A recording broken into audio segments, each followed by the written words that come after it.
নমস্কার বন্ধুরা, নতুন রেসিপিতে আপনাদের স্বাগত। আজকে আমি আবার একটা অন্যরকম রেসিপি নিয়ে এসেছি। আজকে আমি করে দেখাবো কোনো পেঁয়াজ রসুন ছাড়াই ফুলকপি দিয়ে ডিম রান্না করে দেখাবো।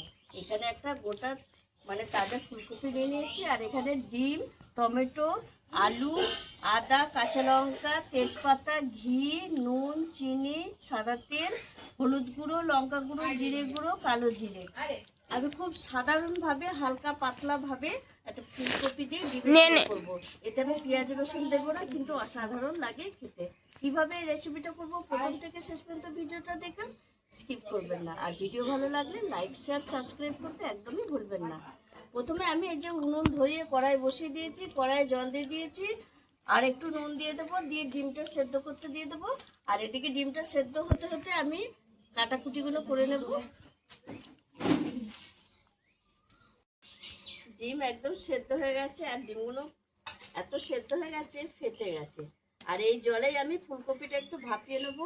ডিমটা তুলে নেবো আগে, তারপর ফুলকপিটা একটু ভাপিয়ে নেবো। ফুলকপিটা ভাপানো হয়ে গেছে, তুলে নেবো।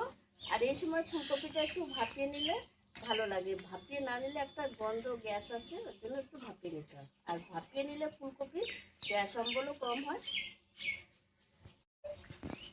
কড়াইয়ে তেল দিয়ে দিয়েছি, তেল গরম হয়ে গেছে। এবার আমি ফুলকপিটা ভেজে নেব, আর তার ফুলকপি ভাজতে ভাজতে আমি ডিমটাও ছাড়িয়ে নেব। এর মধ্যে দিয়ে দেবো আমি স্বাদ মতো একটু লবণ দেবো, আর একটু হলুদ করে দেবো। নুন হলুদ দিয়ে ফুলকপিটা ভেজে নেব।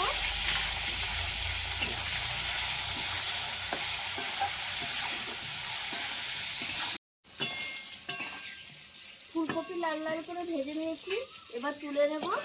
আর এই তেলেই আমি ডিমটা ভেজে নেব।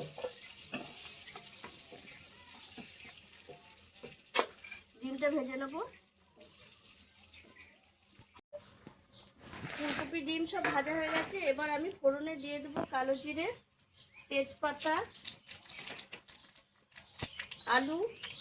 আলুগুলো দিয়ে দেবো। আলুগুলো একটু ভাজা ভাজা হবে, তারপরে মশলা দেবো। আলু লাল লাল করে ভেজে নিয়েছি, আর ভাজার সঙ্গে সঙ্গে আলু হাফ সেদ্ধ হয়ে গেছে। এবার আমি দিয়ে দেবো স্বাদ মতো লবণ,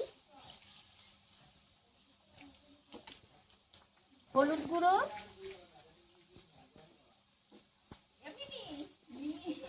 জিরে গুঁড়ো, লঙ্কা গুঁড়ো, আদা বাটা,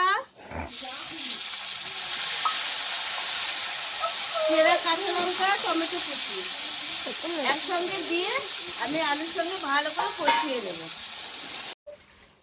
দেখুন বন্ধুরা, মশলা ভালো করে আলুর সঙ্গে কষানো হয়ে গেছে, আর আলু প্রায় সেদ্ধ হয়ে এসছে। এবার আমি দিয়ে দেবো ভেজে রাখা ফুলকপি। একসঙ্গে 5 মিনিট মতো একটু কষিয়ে নেবো আলুর সঙ্গে।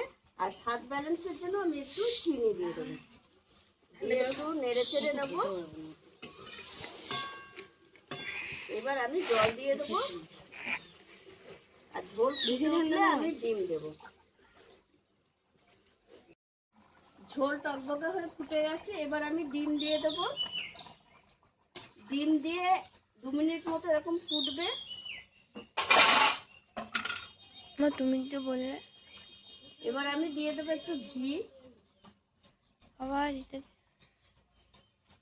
পেঁয়াজ রসুন ছাড়া একটু ঘি দিলে ডিমের ঝোলটা অসাধারণ লাগে।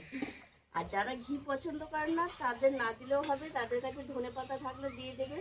আমার কাছে ধনেপাতা ছিল না বলে আজকে আমি ধনেপাতা দিইনি। ধনেপাতা দিলেও খুব অসাধারণ লাগে খেতে।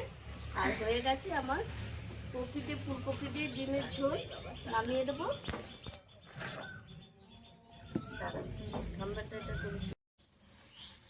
দেখুন বন্ধুরা, কত সুন্দর হয়েছে ফুলকপি দিয়ে ডিমের ঝোলটা। হালকা পাতলা ঝোল, আর এটা ধরেনি, খানিকটা কড়াইয়ে আছে, তার মানে কতটা পাতলা হয়েছে বুঝতে পারছেন। আর গরমের সময় এরকম হালকা পাতলা ঝোলই ভালো লাগে। আর আমার এই ভিডিওটা যদি আপনাদের ভালো লেগে থাকে, তাহলে লাইক করবেন, শেয়ার করবেন, সাবস্ক্রাইব করবেন। আবার দেখা হবে আগামী ভিডিও।